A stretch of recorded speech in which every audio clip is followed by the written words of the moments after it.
Hi, I've not been on here for a little while and I need to do some catch up. Today was the Champions League draw and it set a very interesting matches to look forward to. Let's start with the Atletico Madrid Barcelona lineup draw. Sorry, that is going to be a very interesting match. I know many people are probably favouring Barcelona, obviously due to their past history and Ronaldo. Sorry, with Messi. But this season, Atletico Madrid are a team that has gone from strength to strength, and I feel they have the best all-round team in the Champions League at the moment. There's not a uh, uh, uh, weakness with them. There's no weakness with them. They are a tough, physical side. They're great at a counter attack. One of the best counter attacking sides in Europe, I feel. And they have very great, good players. Not great, not world class, but I mean, yes, world class players, but not no star sort of type players. They don't work with star system. They have a great fighting unit. Up front, obviously, they have Diego Costa with David Villa, or but normally it's Raul Garcia, who can hit the goals and cause all sorts of trouble. They got Koke, Mario Suarez is coming back, Thiago's coming back, so they've got a full strength squad. It's going to be a tough one. It's not going to be an easy one to pick. This one. This could go either way. But as I say, the second leg is in Madrid, and they might just have enough in the tank to do some trouble and probably just win the tie just about. It may even go to penalties. You never know. This side, this is going to be a very tricky one to call, but I'm going to call it probably Atletico Madrid. The second draw was Real Madrid Borussia Dortmund, for the same game as last year.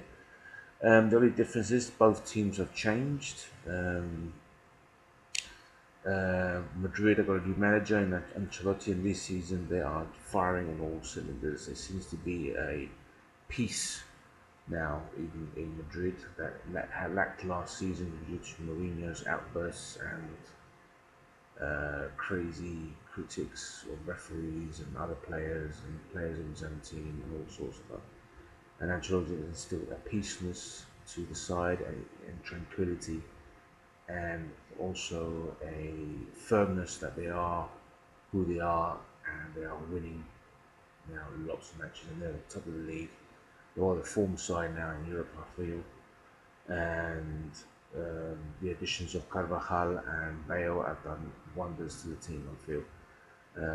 Okay, Bale maybe never at the beginning due to injuries and not having a pre-season was detrimental, but he seems to have found his wind, so we say, and he's actually flying now. I think it's 15 assists now.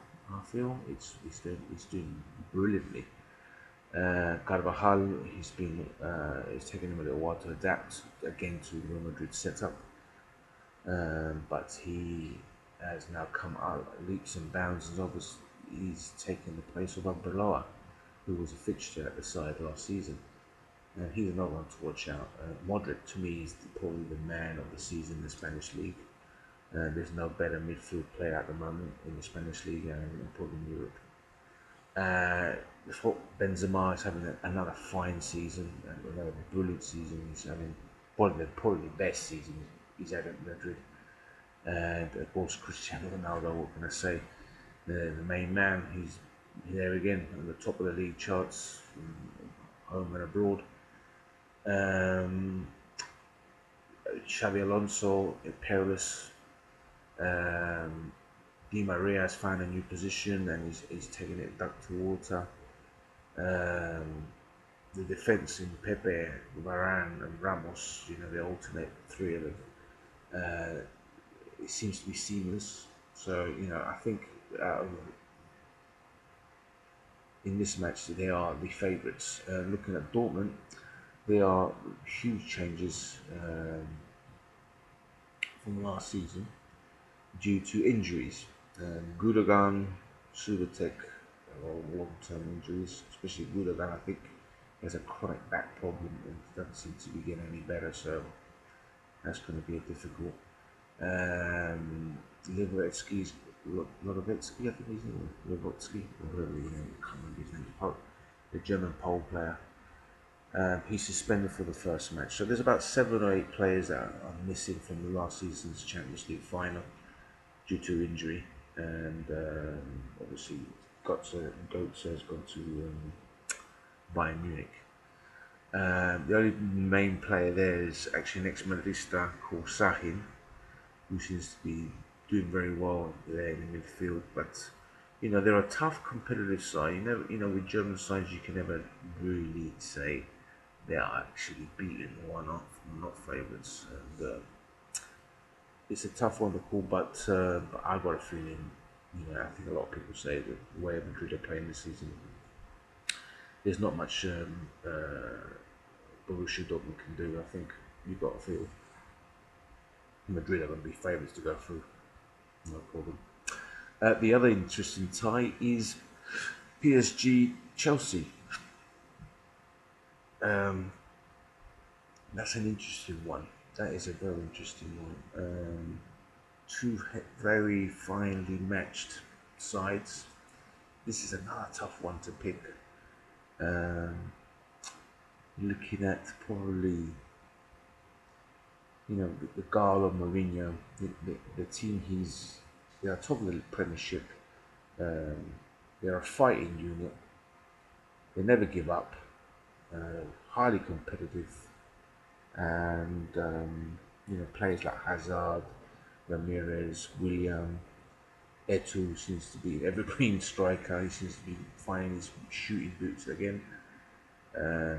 Cahill, Lampard,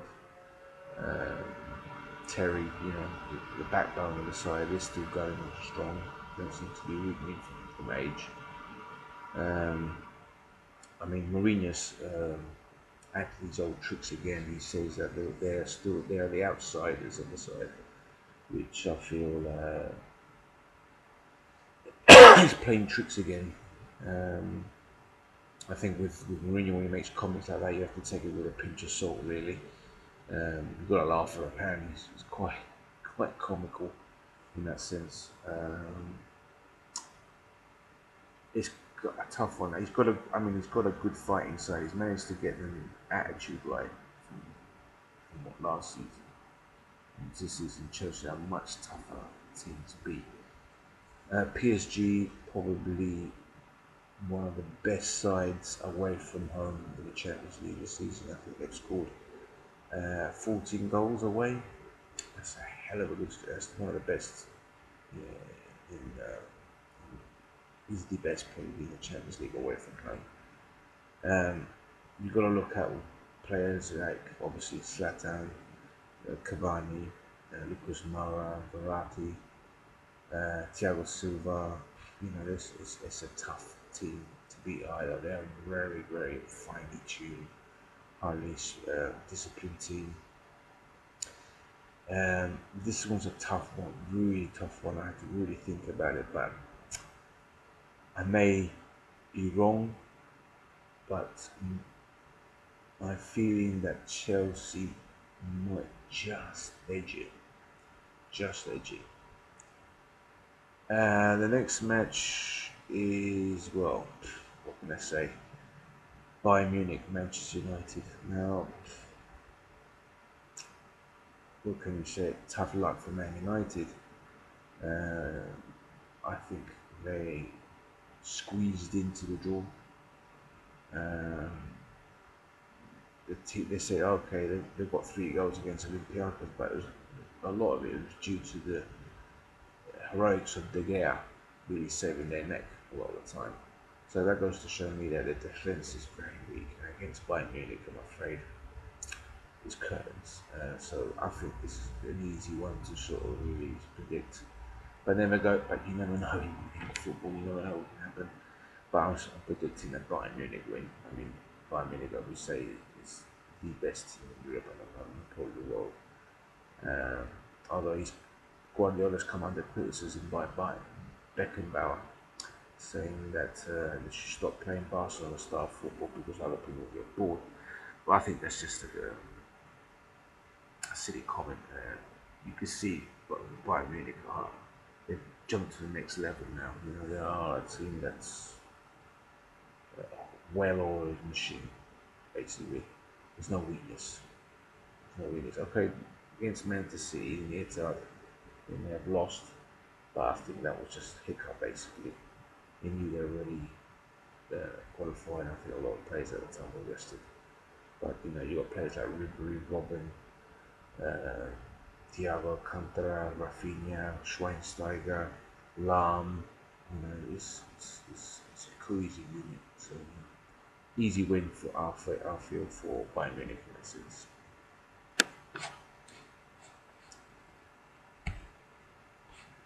So that's it really. I feel that it's all over. That's the Champions League draw. We'll see what happens. I think they start in the beginning of April, the first and the second, I think, and it'll be interesting. Okay.